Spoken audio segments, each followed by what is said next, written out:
Hello and welcome back. Today we've got another £500 worth of £2 coins we're hunting through, looking for commemoratives, ones with more than face value, but ideally looking to finish the book. There is a link in the description to the books that I use if you want to pick one of these up. I do get a bit of commission from each sale made from those links though, just so that you're aware.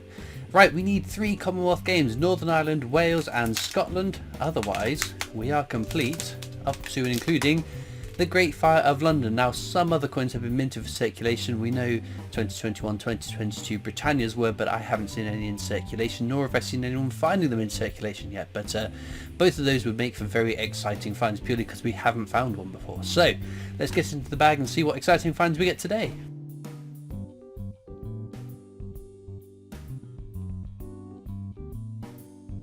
Right then, into the first bag. I'll show you what we're after. So that's technologies, the definitive design up to 2015. Some of these technology years are lower minted than others, just not low enough that I think that they're worth keeping. Our first commemorative is the World War I Army Centenary. With this one we'll check for the rotation error, which this one doesn't have, and the edge inscription as well for King and Country. That's all fine. Some of the ones we know that have rotation errors out in circulation, I will check on video. Same for the edge inscriptions, but for the majority of them I will check them after the video and update you to see if we found anything. This is Shakespeare's Histories. Check the edge inscription because it's 2016. Hollow Crown, that's all fine. Still a smidge over face value because the Shakespeare's are a popular coin set to complete, so I think that bumps up the price a bit more compared to other coins with a similar mintage. But no, any Commonwealth games would be very, very exciting, although we would accept some just exciting coins full stop. That's the Abolition of the Slave Trade, fairly common circulating coin. There is a non-circulating version of that which I've spoken about at length before, but unfortunately that is just the circulating variety. But obviously earlier in this week we have had the release of the latest Music Legends coin, which is quite exciting. I've always liked the Music Legends series. I think it lost its way a little bit. What I like about the Music Legends, the first few designs, you can tell who the music legend is without the text, so you could take the name of Elton John off of the Elton John coin and still know immediately that's Elton John. Some of them I think haven't been as obvious, but the latest release, the George Michael one, it's very obvious that it's George Michael, and I think that's what that coin needs. But it has been an incredibly popular launch. I was amazed, purely because the Music Legends series seems to have fallen a little bit flat recently. And there's the upside down Rugby World Cup, another very common coin. But it seems that the Royal Mint have really stepped up their marketing, and they've done what they needed to do with lots of other releases. They have reached out and they have grasped George Michael fans, because coin collectors, I think it's a given that they might buy the coin. So heavy marketing to coin collectors, although will obviously have its benefits.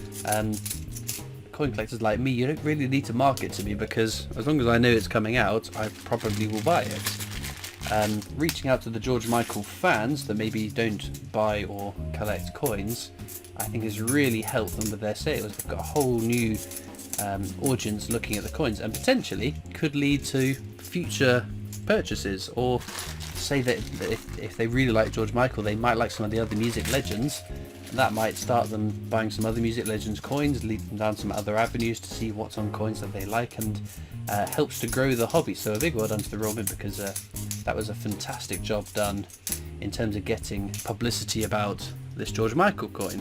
Now imagine if they'd had the same success with the Harry Potter or Star Wars 50p's and the ounce coins, two of the biggest franchises on the planet. That could have done amazingly well. So whoever is in charge of the George Michael marketing, get them involved with the next Star Wars release. I'm sure that they will absolutely smash it. Right, there's Brunel's portrait. Fairly common, one of 2 Brunel coins you can find out in your change. But no, it's quite nice, because just to see what is effectively one coin in a long-running series doing very well. We all like to see new people start collecting coins, new people taking an interest in coins. So hopefully, if that could be replicated with some other releases, that would be great for all of us. but obviously not a coin that's going into circulation. So I'd be interested to know, did you, let me know in the comments, have you bought yourself a George Michael coin? We've got Florence Nightingale there, another very common one. Whoops. Oh, I've got my little piles of £2 coins ready to go through at the end. Look for errors there. Looking a little bit precarious. But very, very happy with the latest George Michael coin. When I heard it was going to be George Michael, I was like, okay, that's fine. Music legend, accepted. There are lots of other artists, bands that I think we would immediately say, yeah, they're a music legend. Why haven't they been in the music legend series? And there must be other reasons, licensing agreements and whatever. Oh, very nice. We found a Magna Carta last time, didn't we? So it's a fairly scarce coin. I always point out, you can see at the top of his crown there, it's quite blobby. That's where the damage has been done to the die, and where it's a finer bit of detail, it's obviously cracked and chipped and caused that little lump of metal to be there. That doesn't add a huge amount of value on this coin though, unfortunately. It does on the Navy Centenary, but unfortunately not so much for this coin here. Sometimes you can see it as well around the base of the throne as well. But check the portrait, because in 2015 this became the new portrait of the Queen on our coins. The Magna Carta in some of the coin sets had Ian Rank Broadley's fourth portrait instead. So that is a version of the coin that didn't go into circulation with that alternative portrait.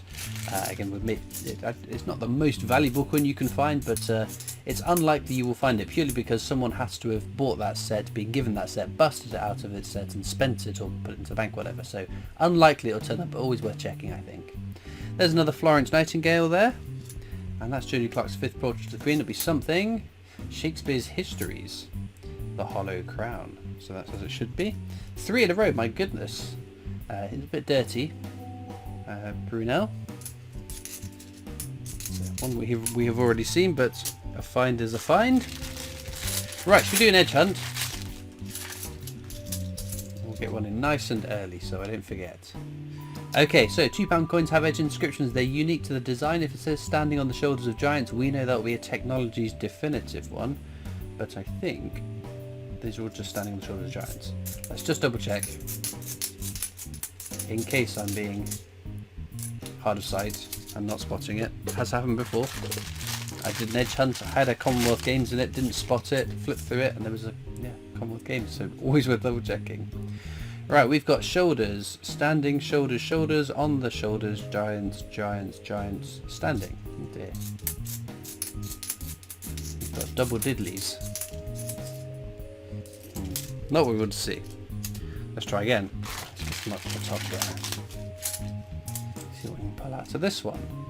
Okay, shoulders standing on the giants, giants, shoulders, shoulders, shoulders, shoulders, shoulders. Oh dear. The edge hunts are not proving very lucky, are they? We'll try once more. We'll try once more, because this is what happened before we found the Agatha Christie. Yeah, Agatha Christie. I think that was the third edge hunt in a row. Okay, standing. There we go. United into one kingdom will be the act of union. So this one always check for the rotation error. So it's oriented a bit like the UK is. Scotland at the top, England at the bottom, and that's the way the Queen should be facing. So again, fairly common coin. Any more? It doesn't look like it. So yeah, edge descriptions are a little bit pants in this video, but there we go. I get told off by people in the comments if I forget to do it. Whoops. What's going on there? Okay, enough edge description hunts, but no. Music legends is the theme of today's video, I guess. So who do you reckon the next music legend could be? Oh, Charles Dickens there. Very common. I think there are lots of obvious choices.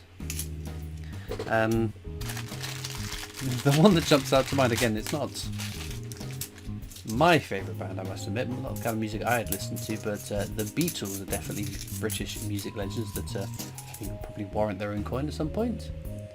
Abolition of the slave trade again, and Brunel's portrait again. The one concern I had at one point, the Royal Mail are doing some Spice Girls stamps to celebrate the Spice Girls, naturally. So lots of people have been assuming, oh, maybe they'll be the next music legends, and it's not my kind of music, I must admit, Spice Girls, and it was music that I was forced to listen to when I was younger, so I'm not particularly keen on the Spice Girls. And I don't want the Spice Girls on coins, but I guess not every coin is designed to please me. Oh wow! Olympic Beijing hand over. That's fantastic. That's a very rare coin to come across. We don't come across too many of these Olympic £2 coins, so for one of these to turn up, that's amazing. So that go on the bottom row as the ones over face value. Oh, and there we have Act of Union again. No rotation error. Well, there we go. We may not have ticked off a new coin for the book, but we have found at least one rather exciting one. Oh, the Magna Carta too. I like the Magna Carta as well. That's Guy Fawkes' Gunpowder Plot, very common, and this one, Shakespeare's Tragedies. So this is one we have found with an edge inscription error before. So, double check. What a piece of work is a man. That is how it should appear, unfortunately. That has not got the sought after edge inscription error. But always worth checking, like I keep saying. Obviously the errors are few and far between, but if you don't check, then you definitely won't find. But penultimate bag, you never know what we can find in the last couple of bags. Well, nothing in that one. So let's hope that the last bag is a really, really lucky bag. Now, as ever, there are links in the description of this video across to my coin collecting Discord server if you want to come and join that. There's also links to my other social media channels, the PO Box address if you want to write into me, and of course a link to the Britannia Coin Company's YouTube channel. That's the company I work for as my day job, so please do go and check their channel out as well. I'm just going to whiz through the coins off to the side now, see if there's any errors that I've missed throughout the hunt. Well, unfortunately no errors found. Our dry streak of errors on these £2 coin hunts continues on and on and on and on. But hopefully sometime soon we'll find another one, because it's been a fair while. Some very nice star finds there. I think I do have a bit of an Olympic bias, so I'd probably give it to that, but the Magna Carta is a very close second place. So let me know in the comments what your favourite coin from today's video has been, and all it leaves me to do is thank you so much for watching. I hope you've enjoyed, and I'll see you next time for more coins. Bye.